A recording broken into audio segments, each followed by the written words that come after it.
morning and welcome to Rising. We have a positively stacked show today. We have interviews with Rand Paul, Glenn Greenwald, Michael Schellenberger, and through the magic of time travel, we've actually already done them, and they're fantastic. Yes, you will definitely want to stick around and watch the full show today, like you do always, I'm sure, but especially today. No, especially today. I'm not sure we've ever had a lineup this good in one single day. Well, take it away. What are we starting with? Well, the House of Representatives formally approved an impeachment inquiry into President Joe Biden yesterday in a 221 to 212 vote along party lines. GOP leaders say the formal inquiry is needed to expand the scope of their investigation into Biden's alleged high crimes and misdemeanors. News Nation caught up with Oversight Committee Committee Chair James Comer this morning on the Hill, where they asked him what's next. Let's tune in.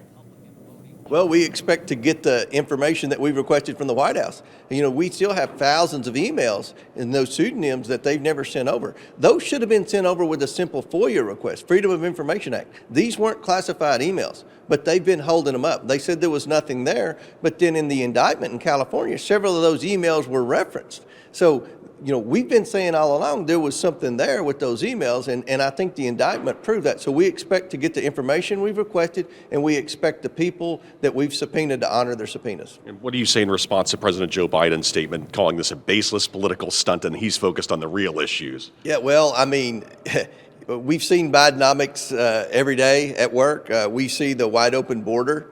At the end of the day, my job is to investigate public corruption. And they had an opportunity yesterday to come in and set the record straight. Hunter Biden rolled in, had a little press conference, said he wanted to answer questions, and then when the media started asking him questions, he jumped in his car and drove off. Now, President Biden lashed out in response to the opening of the formal impeachment inquiry, writing in a statement, quote, "Instead of doing anything to help make Americans' lives better, they're focused on attacking me with lies." He also called the inquiry a baseless political stunt that even Republicans in Congress admit is not supported by facts. Now, Karine Jean-Pierre faced a grilling from the White House press corps on Hunter Biden's refusal to appear for closed-door testimony before House Republicans. Let's catch some of that. Is the president okay with his son defying a congressional subpoena? I'm just not going to get into specifics on that. I would have to refer you to the president's. Not the president, but Hunter's personal representatives. He's a private citizen. I'm just not going to get into it. Can you tell us when the last time the two of them spoke? I mean, I'm also not going to get into private conversations that the president has with his family. We've been pretty consistent. That's nothing new. We're just not going to get into it from here. All right. I believe she said that Biden was familiar with what Hunter Biden had planned to say and do before the Capitol yesterday. Yeah, I mean, okay. With just the Karine Jean-Pierre point, I don't know that that's particularly remarkable. They could be on the phone as she speaks. It's a private conversation between a father and son. I do think there are limits to how much she could even have insight into when the last moment they spoke. When's the last time you talked to your mom, Robby? Let's not litigate that today. I talk to my mama all the time. But what do you make about this bigger frame? Yesterday, we were a little on the fence about who was winning this optics battle. Hunter Biden came. He said, if you want to question me in the public. There's no reason to do it behind closed doors unless you want to misrepresent what I've been saying. Republicans, Comer's obviously trying to grab onto the narrative and recontextualize it, saying he showed up for a little press junket, hopped in his car and left without being transparent with the public, which we gave him an opportunity to do, of course, behind closed doors. And now with the formal impeachment inquiry, has that managed to reshift the narrative in a way that's more favorable for conservatives? I mean, maybe.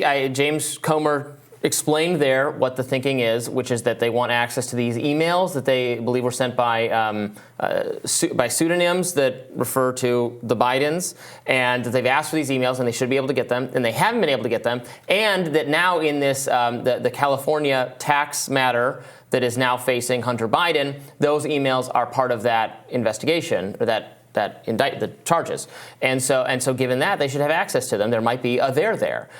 Again, the operative and important word is might, and it is fair to take the position that there's no evidence so far that impacts Joe Biden.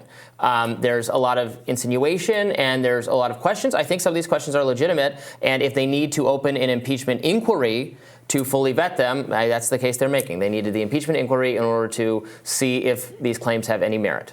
Yeah, I mean, go What at do you it. say? I do think you got to be a little bit careful what you wish for. It's been a 5-year investigation, as Hunter Biden argued yesterday on Capitol Hill. The larger the investigations, the more empowered the investigations are. It didn't come out with a smoking gun when Trump was the literal president of the United States of America. It hasn't. They have yet to come up with a smoking gun since Republicans took over the House. We'll see what they're able to do They were with too busy investigating Trump. the House, the Republican House. And the investigators. Okay, all right. Well, I mean,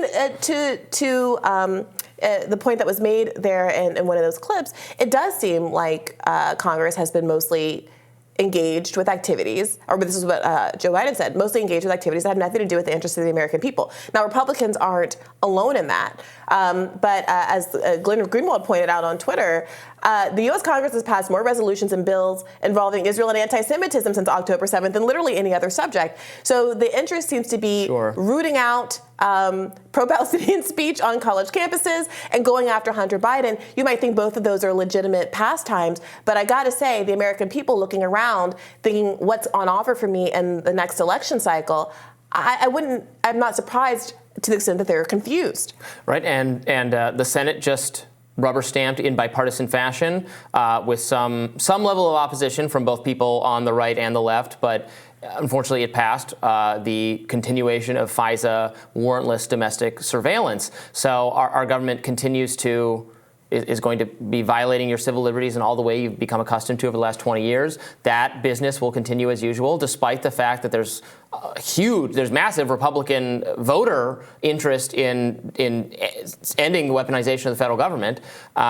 This is still the business of Washington continues in this way. So I take your point, and obviously we have somewhat different views on aspects of the Israel-Palestine conflict, but part of what I feel about it, and and a lot of voices on the right, like Tucker Carlson, feel about it, is that it's a little bit of a tell if you're a political figure and you're just obsessed with being pro or for, this is all you care about, and you want to hunt down speech you don't like on this subject. Well, you're a legislator. There are serious problems facing America. Why is the security of another nation? Could say the same thing about Ukraine. Why is this top of your mind at a time where the American people are frustrated with the economic situation, hate their political leadership in both parties, have serious questions about Joe Biden and whether he should be president again, and what are you doing? You're just rubber stamping the same programs they've hated for 20 years and continuing to focus your attention elsewhere or on the culture battle. And we can participate in the culture battle casually if we like, but they're supposed to have more important jobs than that. Yeah, I mean, back to this for a second. I mean, can James Comer really respond? Has he responded sufficiently to the argument that he had an opportunity to question Hunter Biden and simply did not do so? I mean, he literally submitted himself, showed up to Congress and said, here I am, you can question me in a public hearing. Is there really any way to rationalize getting around that at the end of the day? I mean, even Jim Jordan, when he was asked about that, said, yeah, I think it said, well, additionally, there should be a public one. Yeah, at least take advantage of what it's being offered. You can still try to pursue the closed-door conversation. Yeah, I mean, I understand the argument that it becomes kind of a spectacle in public. I get there's a lot of grandstanding and a lot of unimportant questions. I know this from the one time I testified before a House committee on civil liberties where the same question got asked by 4 different people because, and I don't blame them for this, is they all want a clip of them saying that thing. So it's not so much a fact-finding mission as it is a show my supporters and my key donors, how I was grilling a perceived enemy. That's just kind of how it works. But I agree with you. Right? But I agree with you. It should be in public, I'm not disagreeing. I always go back to the example of the Kavanaugh hearings, where I think pretty smartly Republicans decided to get a special prosecutor to do the questioning, so they did have the continuity of a regular cross-examination instead of the grandstanding that tends to take place when you let each Congress member take their turn. So these are choices that can be made. You can get around that. You don't have to do the grandstanding if you really think there's value to a more typical sort of a cross-examination. But yeah, I definitely take your point. Do stick around. As we said, there's a huge show coming up. More Rising for you right after this.